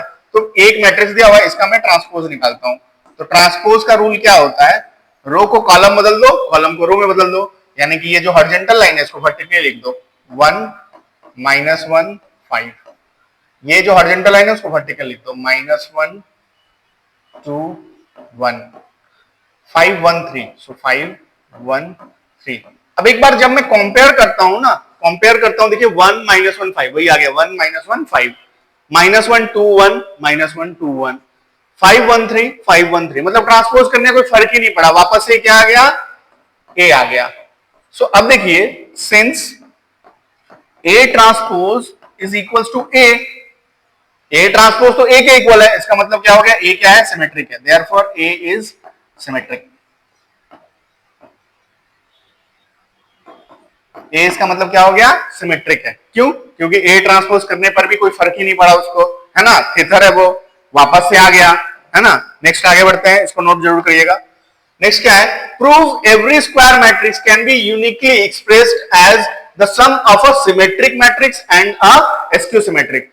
देखिए एक्चुअली क्या होता है, कोई भी स्क्वायर मैट्रिक्स है ना उसको हम लोग एक सिमेट्रिक मैट्रिक्स और एक एस्क्यू सिमेट्रिक मैट्रिक्स के फॉर्म में लिख सकते हैं, ठीक है ना। कोई भी अगर स्क्वायर मैट्रिक्स हमारे पास है उसको हम लोग एक सिमेट्रिक मैट्रिक्स और एक एस्क्यू सिमेट्रिक मैट्रिक्स के रूप में लिख सकते हैं। तो इसी का प्रूफ करने बोला है, तो आइए समझते हैं। जैसे मान लीजिए मेरे पास ए एक मैट्रिक्स है, ये क्या है मेरे पास, मान लीजिए स्क्वायर मैट्रिक्स है, इसको मुझे कुछ ऐसे करके लिख देना है कि ये सम ऑफ सिमेट्रिक और एस्क्यू सिमेट्रिक मैट्रिक्स बन जाए, ठीक है। सो इसको हम लोग किस तरह से करके लिख सकते हैं कि ऐसा हो जाए,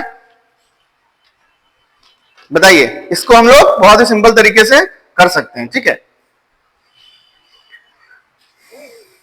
आइए देख लेते हैं किस तरह से होता है, ठीक है। सो जैसे ए है, ठीक है ना, हमारे पास ये एक मैट्रिक्स है, इसको हम लोग कुछ इस तरह से लिखना चाहते हैं कि ये sum of a symmetric and a skew symmetric बन जाए। तो इसको हम लोग कैसे करके लिखेंगे वही बता रहा हूं, बहुत आसान होता है। देखिए अगर मान लीजिए ए मेरे पास एक मैट्रिक्स है, तो इसको मैं क्या लिख सकता हूं, हाफ ए प्लस ए, ऐसा लिख सकता हूं क्या, बताइए।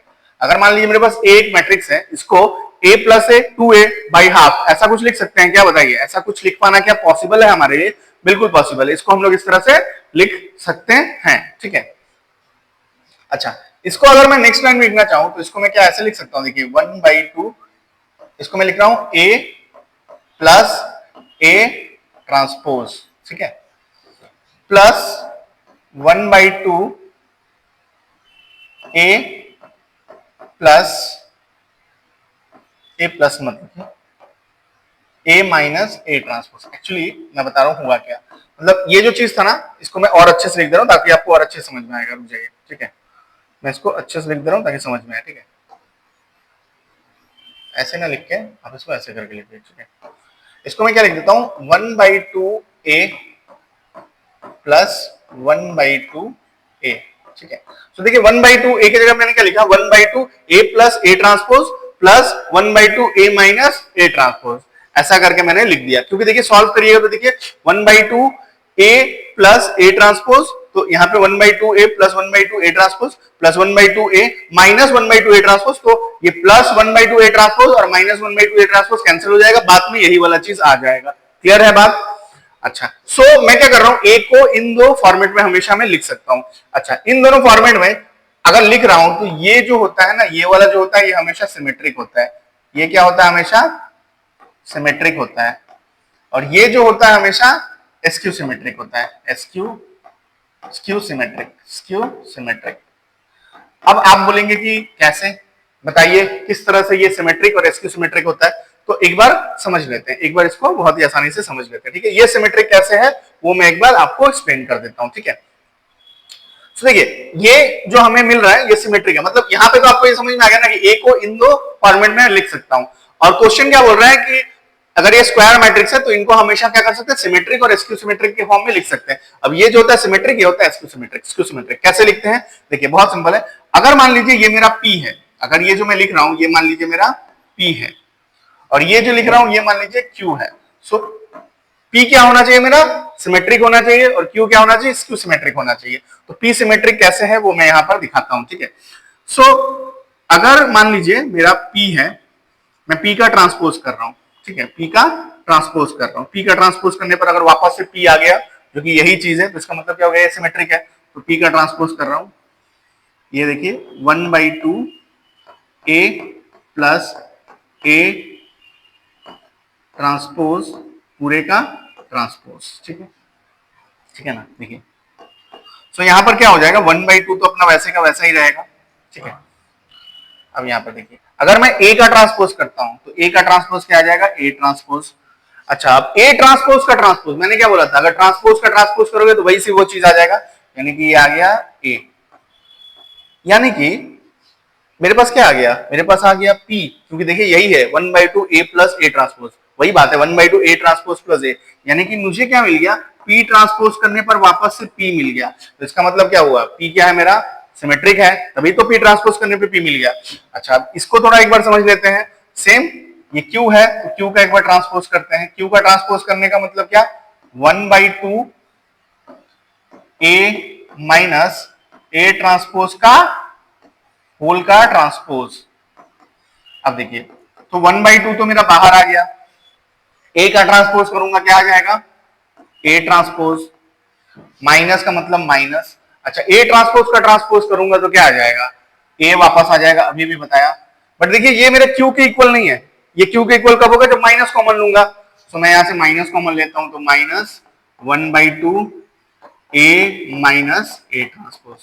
तो देखिए Q इक्वल्स टू क्या आ गया, Q का ट्रांसपोज करने पे क्या आ गया, Q का ट्रांसपोज करने पे आ गया हमारा माइनस Q, यानी कि ये क्या है, एस्क्यू सिमेट्रिक। बहुत ही अच्छा क्वेश्चन है, ठीक है, हमेशा एग्जाम में पूछ देता है, ठीक है। इसको आप लोग नोट डाउन कर लीजिए, डायरेक्ट पूछ देता है, prove every square matrix can be uniquely expressed as the sum of symmetric matrix and a skew symmetric matrix, ठीक है, उतार लीजिएगा इसको।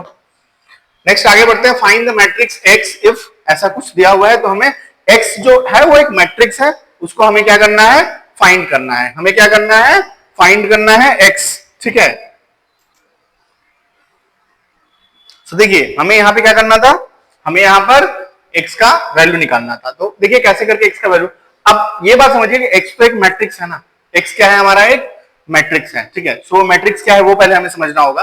सो देखिए अगर मान लीजिए इसके साथ ये मल्टीप्लाई हो रहा है, तो पहले वाले का कॉलम दूसरे वाले का row, number of column equals to दूसरे वाले का नंबर ऑफ रो। तो पहले वाले का नंबर ऑफ कॉलम कितना है पता नहीं, दूसरे वाले का नंबर ऑफ रो कितना है, तो नंबर ऑफ रो दूसरे वाले का कितना, देखिए 1 2। तो मल्टीप्लीकेशन तभी पॉसिबल है ना जब दूसरे वाले के रो के साथ पहले वाले का कॉलम इक्वल होगा, नंबर ऑफ कॉलम इक्वल होगा। यानी कि हमारा जो x है उसमें जो हमारे नंबर ऑफ रोज, जो नंबर ऑफ कॉलम जो होने वाले वो कितने वाले हैं, इसका जितना नंबर ऑफ रो है, यानी कि 2, यानी कि कॉलम तो 2 होने वाले, कॉलम 2 मतलब यहां पर एक होगा, यहां पर कुछ एक होगा, ऐसा, ठीक है, आगे नहीं होगा। अच्छा, जो हमारा आंसर आया वो कितना तो आया, देखिए हमारा आंसर कितना आया है बेसिकली, ठीक है, यहाँ पर 3 आया है ना, हमारा 3 आया है ना।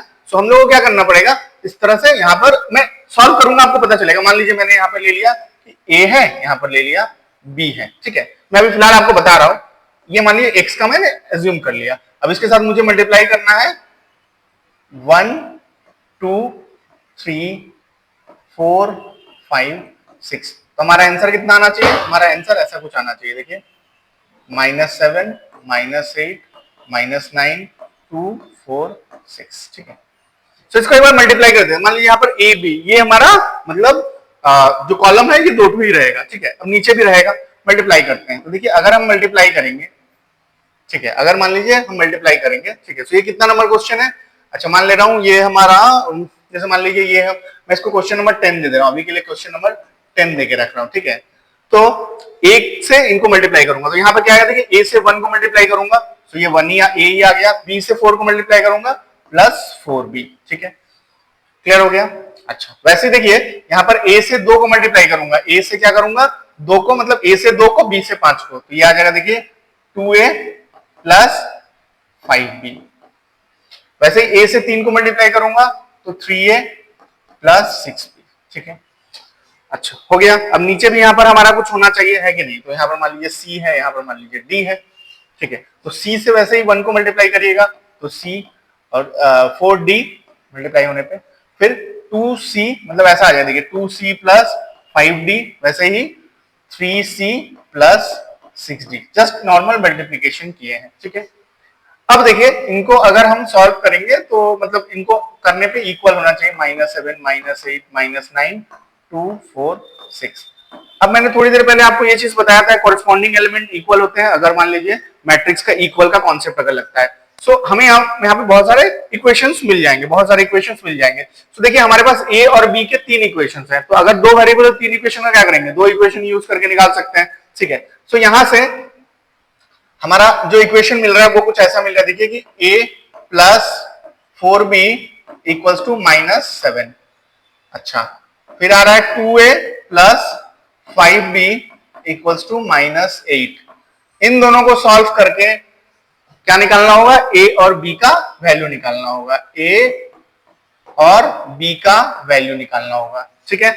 आप लोग क्लास 12 में जा चुके हैं, ये आपको आना चाहिए, ठीक है, साइमल्टेनियस लीनियर इक्वेशन को सॉल्व करना। Similarly c plus 4d equals to 2 और 2c plus 5d equals to 4, इसको सॉल्व करके आपको किसका वैल्यू निकलेगा, c और d का, ठीक है। वैसे हमें निकालना क्या था, हमें x मैट्रिक्स से निकालना था। x मैट्रिक्स कैसे निकलेगा, अगर ABCD का वैल्यू पता चल गया, ठीक है, तो जो ABCD का वैल्यू होगा बैठा दीजिएगा, आपका वो आंसर हो गया। सो आपके लिए फिर और क्या काम रहा, अगर आप यहां तक वीडियो देखे हैं, इस बात का ये प्रूव है, तो आप इसको सॉल्व करके मुझे कमेंट में लिख करके बताएंगे कि ABCD का वैल्यू कितना आया, ठीक है। और अगर ABCD का वैल्यू पता चल गया तो मैट्रिक्स का वैल्यू भी आपको पता है, सिंपल। चलिए आगे बढ़ते हैं फिर। नेक्स्ट हमारे पास है सॉल्व फॉर एक्स, एक्स के लिए सॉल्व करना है। सो बहुत ही आसान है ये भी, देखिए एक्स के लिए हमें सॉल्व करना है तो पहले इन दोनों को मल्टीप्लाई करना है। तो इसके नंबर ऑफ कॉलम्स कितने हैं एक बार काउंट कर लेते हैं, 1 2 3, और इसके नंबर ऑफ रोज इक्वल होने चाहिए, ठीक है, तभी जाके। तो इसमें रोज कितने हैं एक बार देख लेते हैं, 1 2 3, 3 रोज हैं, इसमें कॉलम कितने हैं 1 2 3, ठीक है। मल्टीप्लीकेशन पॉसिबल है तो कर लेते हैं मल्टीप्लाई। 5 से 1 को मल्टीप्लाई कीजिए, सॉरी 5 को x से 1 को मल्टीप्लाई कीजिए, सॉरी क्या कर रहा हूं,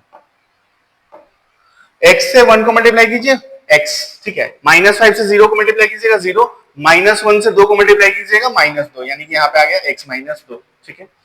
अच्छा वैसे ही सेकेंड वाले के साथ मल्टीप्लाई कर लेते हैं, तो x के साथ 0 को मल्टीप्लाई कीजिए 0, -5 के साथ 2 को करिएगा -10, और -1 के साथ 0 को तो 0 ही, ठीक है,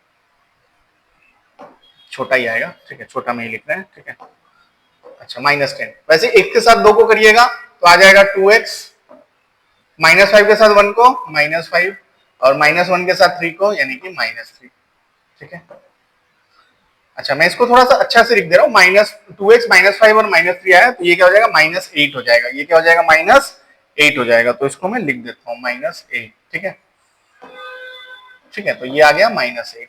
अच्छा अब इससे इसको मल्टीप्लाई करना है, देखिए x 4 1, बाय द वे ये जो लिखा हुआ है इसका मतलब क्या होता है, इसका मतलब होता है सब कुछ 0 ही है, ठीक है, उसको आगे लिखते हैं। अच्छा अब देखिए, अब इसको अगर मैं मल्टीप्लाई करूं तो इसके साथ x को, देखिए इसका नंबर ऑफ कॉलम उसका नंबर ऑफ रो सेम है, ठीक है, सो x -2 इंटू x, ठीक है, यानी कि x इंटू x -2। अच्छा -10 इंटू आपका 4, -10 इंटू 4 कितना होता है -40, ठीक है, प्लस 2x -8, ठीक है, ये किसके इक्वल आ गया आपका 0 के इक्वल आ गया।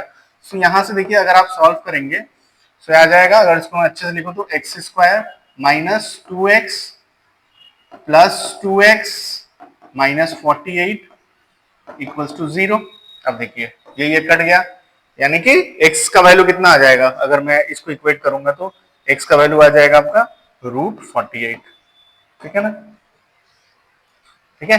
सो इसका जो भी वैल्यू आएगा आप देख लीजिएगा, ठीक है। सो हमारा क्या आंसर आ गया √48। उम्मीद करता हूं ये भी आपको समझ में आ गया होगा। नेक्स्ट देखिए, अच्छा नेक्स्ट जो टॉपिक है वो elementary operations on a matrix. एक मैट्रिक्स के ऊपर हम लोग कुछ एलिमेंट्री ऑपरेशंस चाहें तो कर सकते हैं, कुछ एलिमेंट्री ऑपरेशंस। हालांकि ये जो टॉपिक है ये उतना ज्यादा कभी कभी मतलब इससे ज्यादा क्वेश्चंस उतने आते नहीं है, ठीक है, बट आपको जानना तो चाहिए, है ना। बेसिकली क्या होता है कि जैसे ये इसका मेन जो यूज होता है वो होता है इनवर्स ऑफ अ मैट्रिक्स निकालने के, लेकिन हम लोग क्या करते हैं, जैसे मैं आपको बता रहा हूं कि इसका जो सेकंड पार्ट है डिटर्मिनेंट्स, सो डिटर्मिनेंट्स में भी एक मेथड होता है जिससे हम लोग इनवर्स ऑफ अ मैट्रिक्स निकाल सकते हैं, तो जनरली वो ज्यादा इजी होता है इसलिए हम लोग उसी को कंसीडर करते हैं, बट इसको हम लोग सीख करके थोड़ा सा रखते हैं, ठीक है, कोई ऐसी दिक्कत वाली बात नहीं है। ये क्या है, द इंटरचेंज ऑफ 2 रोज और कॉलम्स, मतलब एक मैट्रिक्स हमको दिया हुआ है तो उसके 2 रो या फिर 2 कॉलम अगर हो तो हम लोग चाहे तो चेंज कर सकते हैं, मैट्रिक्स का इसके ऊपर कोई इंपैक्ट नहीं पड़ेगा। 2 रोज या फिर 2 कॉलम्स, ठीक है, इंटरचेंज हो सकते हैं। The multiplication of the element of any row और कॉलम, ठीक है, by non zero real number, किसी भी एक रो या फिर एक कॉलम को पकड़ के उसमें कोई नॉन जीरो से हम लोग मल्टीप्लाई कर सकते हैं, कोई परेशानी नहीं है। The addition to the elements of any row और column the corresponding element of any other 2 row or column multiplied by non-zero real number, ठीक है। इसका मतलब क्या होता है, एक रो के साथ एक रो के बदले में हम लोग दूसरे रो के साथ कोई भी नॉन जीरो नंबर को मल्टीप्लाई करके हम लोग क्या कर सकते हैं, मतलब उसको लिख सकते हैं। जैसे अच्छा इसका मतलब क्या हुआ, देखिए जैसे मान लीजिए हम यहाँ पर क्या कर सकते हैं, इसको थोड़ा सा समझाते हैं कि मैं यहाँ पर रो 1 के बदले में क्या लिख सकता हूँ। मान लीजिए रो 1 के बदले में चाहूं तो क्या लिख सकता हूँ, रो 2, ठीक है, और रो 2 के बदले में रो 1, मतलब एक दूसरे के साथ इंटरचेंज में कर सकता हूँ। कॉलम का भी वही फंडा है कि मैं क्या कर सकता हूँ, मान लीजिए कॉलम 2 और कॉलम 3 अगर कहीं दिया हुआ है उसको मैं इंटरचेंज कर सकता हूँ, ठीक है। अच्छा नेक्स्ट क्या है, the multiplication of the element of any row और column non zero real number, मतलब मान लीजिए मेरे पास रो 2 है तो इस रो 2 के बदले में मैं k इंटू R2 लिख सकता हूं, या फिर 3 इंटू R2, 4 इंटू R2 ऐसा कुछ लिख सकता हूं। सिमिलरली कॉलम के लिए भी मान लीजिए बस कॉलम 2 दिया हुआ है, ठीक है, कॉलम 2 के बदले में k इंटू कॉलम 2 लिख सकता हूं, ठीक है, कोई परेशानी वाली बात नहीं है। इसका मतलब क्या हुआ, इसका मतलब हुआ कोई भी अगर मान लीजिए मेरे पास रो दिया हुआ है R1, मान लीजिए मेरे को दिया हुआ है R1, ठीक है, तो ये जो मुझे R1 दिया हुआ है ना, ये जो मुझे R1 दिया हुआ है, इस R1 के बदले में क्या लिख सकता हूं, R1 प्लस कोई दूसरा एलिमेंट में नॉन जीरो मल्टीप्लाई करके, मान लीजिए मैं लिख सकता हूं 3R2, ऐसा लिख सकता हूं, कोई परेशानी नहीं है। कॉलम का भी यही फंडा है कि मान लीजिए मुझे कॉलम 3 दिया हुआ है तो इसके बदले में क्या लिख सकता हूं, कॉलम 3 प्लस मान लीजिए मैं लिख दे रहा हूं 5 इंटू कॉलम 1, बिल्कुल लिख सकता हूं। ठीक है, मतलब किसी भी कॉलम को मैं बदल सकता हूं, फिर किसी भी रो को मैं बदल सकता हूं, ये 3 तरीकों से। ठीक है, क्या हुआ, एक क्वेश्चन के थ्रू समझते हैं इसको, एक क्वेश्चन के थ्रू समझ में आएगा और आपको अच्छे से। जैसे ये मान लीजिए मेरे को एक मैट्रिक्स दिया हुआ है, ये मान लीजिए मुझे क्या दिया हुआ है, एक ए नाम का एक मैट्रिक्स मुझे दिया हुआ है। सो जो पहला जो बात बोल रहा था वो क्या बोल रहा था कि कोई भी 2 रो या फिर कोई भी 2 कॉलम को मैं इंटरचेंज कर सकता हूं। यानी कि ये जो मैट्रिक्स है ना, इसको मैं कैसे लिख सकता हूं, इसको मैं लिख सकता हूं मान लीजिए 2 5 0 -1 1 1 सॉरी -1 नहीं होगा, -1 0 3 0 1 1। मैंने किया क्या, देखिए मैंने यहां पर क्या किया, मैंने इन दोनों को क्या किया, इंटरचेंज कर दिया। ठीक है, मैं चाहूं तो इस तरह से इंटरचेंज करके लिख सकता हूं, मैं चाहूं तो इंटरचेंज करके मैं लिख सकता हूं। यहां पर बेसिकली मैंने क्या किया है, अगर आप बात समझेंगे तो देखिए मेरा ये वाला कॉलम 1 है, ये है कॉलम 2, ये है कॉलम 3। ठीक है, सो मैंने क्या किया, कॉलम 2 और कॉलम 3 को इंटरचेंज कर दिया। सो मुझे यहां पर लिखना होगा कि भाई मैंने क्या किया, ये जो कॉलम 2 है ना उसको इंटरचेंज कर दिया है कॉलम 3 के साथ। ठीक है, मैंने कॉलम 2 और कॉलम 3 को इंटरचेंज कर दिया। तो इसको हम लोग इस तरह से ना लिख करके कैसे लिखते हैं, देखिए इसको हम लोग इस तरह से डिनोट कर देते हैं। ठीक है, इसको हम लोग इस तरह से डिनोट कर देते हैं कॉलम 2 को। ठीक है, कॉलम 2 इंटरचेंज हो गया है कॉलम 3 के साथ, ये हो गया 1 नंबर बात। इसी तरह से रो में भी कर सकते थे ऑपरेशन, कोई परेशानी नहीं है। दूसरा जो बात बोल रहा था, तो जैसे देखिए मैं किसी में भी ना एक नॉन जीरो नंबर से मल्टीप्लाई करके लिख सकता हूं। मैं कॉलम को, अच्छा मैं रो को पकड़ता हूं इस बार, मान लीजिए सेकंड वाले को मैं रो को पकड़ता हूं। सो पहला रो वैसे का वैसे ही मैं लिख दे रहा हूं 0 2 -1, यहां पे लिख दे रहा हूं 5। अच्छा यहां पर मैं एक काम करता हूं, यहां पर मैं मान लीजिए लिख दे रहा हूं 15 3 0, ये 0 1 3। मैंने यहां पर क्या किया, मैंने सेकंड वाला जो रो था उसको पकड़ा, और ये जो सेकंड वाला रो के बदले में मैंने क्या लिखा, यहां पर सेकंड वाले रो के बदले में मैंने 3 इंटू सेकेंड रो ये लिख दिया है। ठीक है, सेकंड वाले के रो के बदले में मैंने ये चीज लिख दिया। अच्छा थर्ड वाले का मैं अगर बात करूं तो थर्ड वाला जो मैंने रूल लिखा था वो क्या कहता है, मैं इसमें क्या करने वाला हूं, मैं इसमें पहले बता दे रहा हूं मैं क्या कर रहा हूं। मान लीजिए मैंने कॉलम 1 पकड़ा है, सो मैं कॉलम 1 के बदले में क्या लिख रहा हूं, कॉलम 1 प्लस 2 टाइम्स कॉलम 2, मैं ये लिख सकता हूं। तो कॉलम 1 के बदले में जो भी चेंजेस होगा वो कॉलम 1 में ही होगा, कॉलम 2 वगैरह में कोई चेंजेस नहीं होगा। तो कॉलम 2 जैसा है वो तो मैं लिख दे रहा हूं 5, सॉरी कॉलम 2 कितना है, क्या है कॉलम 2, मैंने जो भी चेंजेस होगा मेरा कॉलम 1 में ही होगा। कॉलम 2 को मैं वैसे का वैसा ही लिख दे रहा हूं। तो मेरा कॉलम 2 क्या है, देखिए 0 1 1, ये मेरा कॉलम 2 है। अच्छा कॉलम 3 को भी जैसे है वैसे लिख दूंगा -1 0 3, कॉलम 2 भी वैसे, कॉलम 2 और कॉलम 3 वैसे लिखा गया, जो चेंज होगा कॉलम 1 में। तो कॉलम 1 के बदले में क्या लिखेंगे, कॉलम 1 यानी कि 2 प्लस 2 टाइम्स सेकेंड वाला कॉलम, मतलब 2 प्लस 2 टाइम्स 0 यानी कि 2 ही रह जाएगा, 5 प्लस 2 टाइम्स 1 यानी कि 7 हो गया, 0 प्लस 2 टाइम 1 यानी कि 0 प्लस 2 हो गया। समझ में आया। तो ये 3 चीजें, 3 ऑपरेशन हम लोग मैट्रिक्स में कर सकते हैं। मेनली इसका जो काम होता है हम लोग क्या कर रहे हैं, इनवर्स निकालने के लिए यूज करते हैं। तो समझते हैं इनवर्स एक्चुअली होता क्या है। तो देखिए इनवर्स ऑफ अ मैट्रिक्स, एक मैट्रिक्स का इनवर्स क्या होता है। तो देखिए एक मैट्रिक्स का इनवर्स का मतलब होता है, अगर मान लीजिए जैसे मुझे ए एक मैट्रिक्स है, इसका अगर इनवर्स निकालना है, पता करना है कि इसका इनवर्स क्या होगा, सो ए मैट्रिक्स का इनवर्स वही होगा जिसके साथ अगर ए को मल्टीप्लाई कर दूं तो मुझे क्या मिल जाए, मुझे मिल जाए आई, आइडेंटिटी मैट्रिक्स। मतलब कि ए अगर एक मैट्रिक्स है, ठीक है, इसके साथ मुझे अगर कोई एक ऐसा मैट्रिक्स मिल जाए, मान लीजिए बी मैट्रिक्स मिल गया, जिसके साथ अगर मैं मल्टीप्लाई कर दूं तो क्या होगा, मुझे अगर आई मिल जाएगा। ठीक है, मुझे अगर मान लीजिए आई मिल गया, इसका मतलब क्या हो गया, ये जो बी यहां पर लिखा हुआ है ना, ये क्या है, ये ए का इनवर्स है। समझ में आया। एक मैट्रिक्स ए है, उसके साथ अगर किसी दूसरे मैट्रिक्स, कोई एक ऐसा मैट्रिक्स को मल्टीप्लाई कर दूं और आंसर मेरा आइडेंटिटी मैट्रिक्स आ जाए, तो ये जो बी है यही क्या है, ए इनवर्स है। यानी कि अगर मैं रूल बोलूं तो रूल बहुत सिंपल है कि अगर मान लीजिए ए के साथ एक मैट्रिक्स मिल गया बी, उसको मल्टीप्लाई किए, ठीक है, अगर मुझे आइडेंटिटी मैट्रिक्स मिल गया तो ये बी क्या है, ए का इनवर्स है। अच्छा, इस केस में और एक बात होती है कि बी के साथ भी अगर आप ए को मल्टीप्लाई करिएगा ना, बी के साथ भी अगर मान लीजिए आप ए को मल्टीप्लाई करिएगा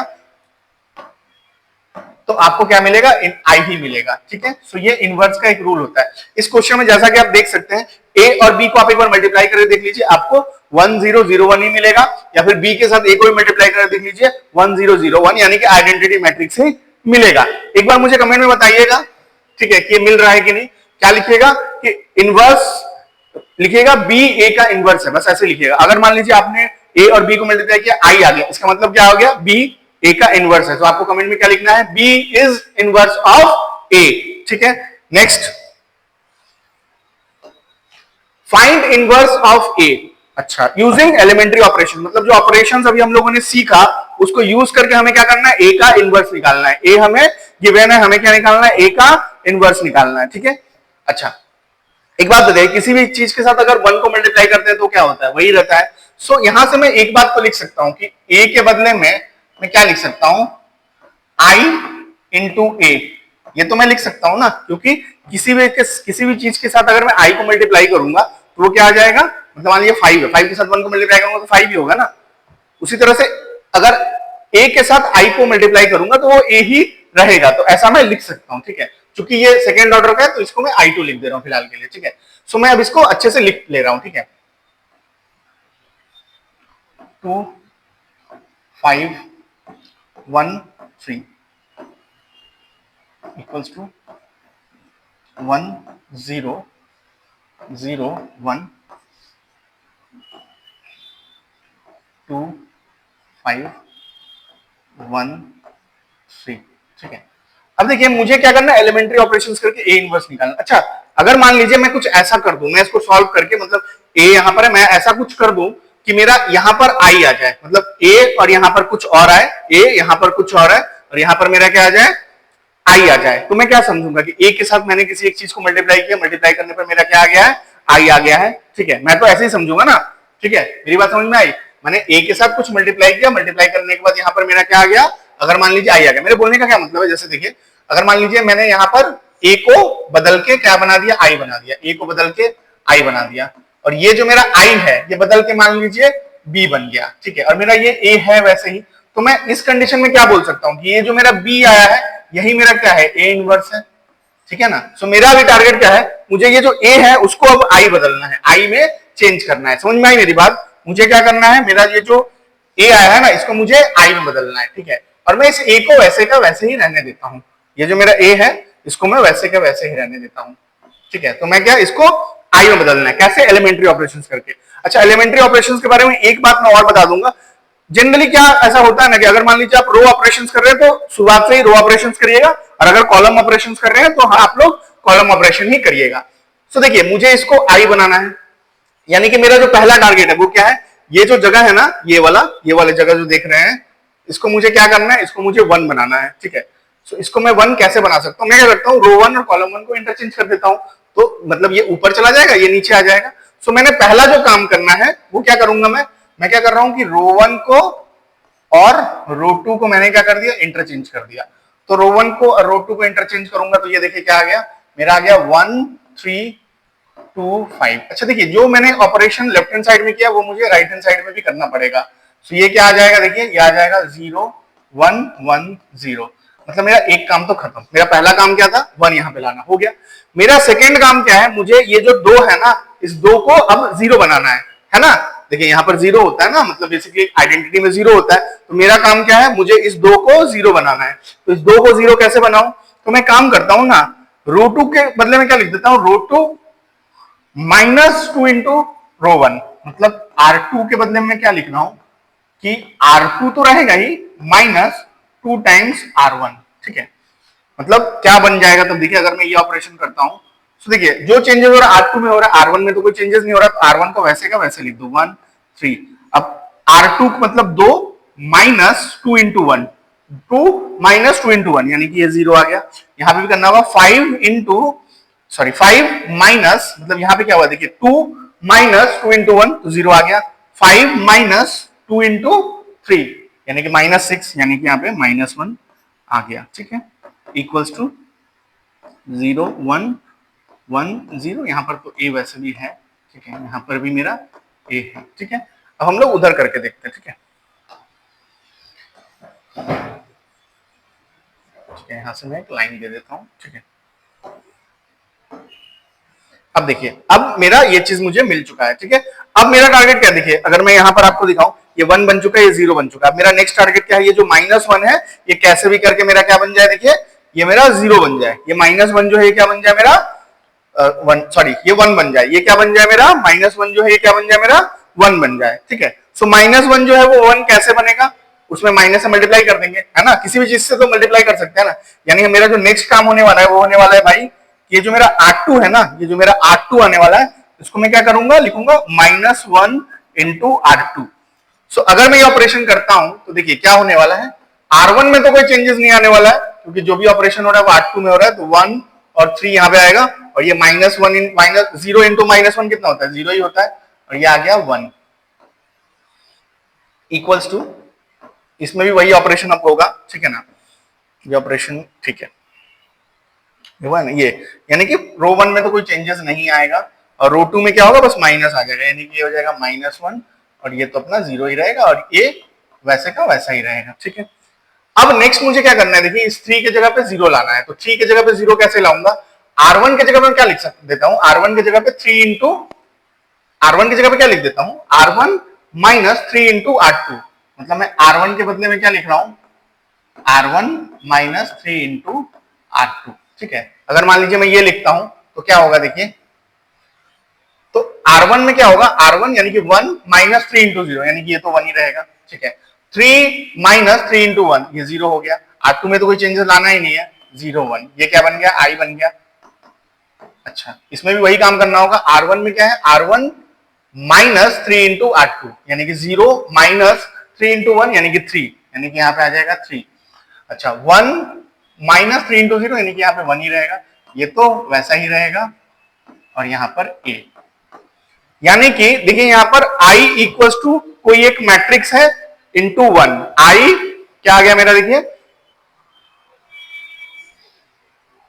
ठीक है। एक मिनट रुक जाइए, कोई मिस्टेक हुआ है क्या, एक मिनट रुक जाइए। सो अच्छा, यहाँ पर ना कुछ गड़बड़ हुआ है, रुक जाइए। हाँ हाँ, यहाँ पर मैंने एक्चुअली वैसे ही उतार दिया मेरे ख्याल में, ठीक है। सो यहाँ पर तो ठीक है, आई थिंक R1 R2 को इंटरचेंज कर दिया। हाँ, अब यहाँ पे क्या करना था, R2 माइनस 2 इंटू R1, ये शायद नहीं हुआ है, ठीक है ना, कर दे रहे हैं, कोई प्रॉब्लम नहीं है, ठीक है, कोई दिक्कत वाली बात है नहीं, ठीक है। यहाँ पर क्या करना है, R1 को वैसे ही लिख दो 0 1, ठीक है, 0 1, और R2 के बदले में क्या लिखना है, R2 माने 1 माइनस 2 इंटू, ये तो 1 ही रह जाएगा। अच्छा, 0 माइनस 2 इंटू R1, यानी कि 0 माइनस 2 इंटू R1 माने -2, ठीक है। अच्छा, यहाँ पर देखिए क्या करना था, यहाँ पर जो था R2 के जगह पे बस R2 में साइन चेंज करना था, तो 1 की जगह पे -1 आ गया, -2 की जगह पे 2 आ जाएगा, -2 की जगह पे यहाँ पे क्या आ जाएगा 2, ठीक है ना, यहाँ पर 2 आ गया। अच्छा, अब उस वजह से क्या होगा, यहाँ पर मेरा R1 में कुछ चेंजेस आएंगे बस, ठीक है ना, ठीक है, कोई परेशानी नहीं है, R1 में कुछ चेंजेस आएंगे, है ना।